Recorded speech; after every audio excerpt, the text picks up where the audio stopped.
வண்டி தள்ளிட்டு போறவர்கிட்டயும் குப்பலாரிக்காரங்க கிட்டயும் ஹார்ன் அடிச்சு காட்டுறீங்க. மிஞ்சி போனா வாட்ஸ்அப்ல ஸ்டேட்டஸா போட்டு முடிச்சிடுறீங்கல்ல உங்க கோவத்தை. சரி உங்க கோவம் என்ன பண்ண போகுது? கண்டிப்பா பண்ணுனே.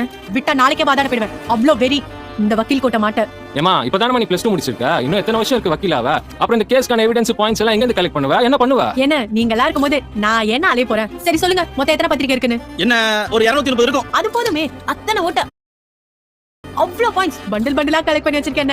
அதுல ஒரு 4 முக்கியமான கேஸ் மட்டும் சொல்லுங்க பார்க்கலாம். மினிஸ்டர் பசங்க பண்ண கேங் ரேப், தமிழ்நாட்டின் பெரும் புள்ளியோட மெடிக்கல் காலேஜ் கிளாஸ் ரூம்ல நடந்த 6 பெண்கள் சூசைட், தமிழ்நாட்டின் கலியுக கடவுள் சுவாமிகள் மர்ம ஆசிரம கேஸ். அந்த 4 கேஸ் யாருன்னு தெரியுமா? அதை விட அவங்க பேக்ரவுண்ட் ரொம்ப முக்கியம். இந்த கேஸ் எல்லாம் ஹேண்டில் பண்றது யாருன்னு தெரியுங்களா?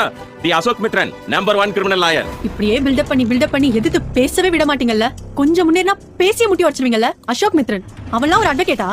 சாமியாருக்கு சாம்பிராணி போடுறவனும் மினிஸ்டர் வீட்ல டாய்லெட் கழுவுறவன்லாம் அட்வொகேட். இங்க நாம தான் எல்லாத்தையும் மாத்திட்டோம்.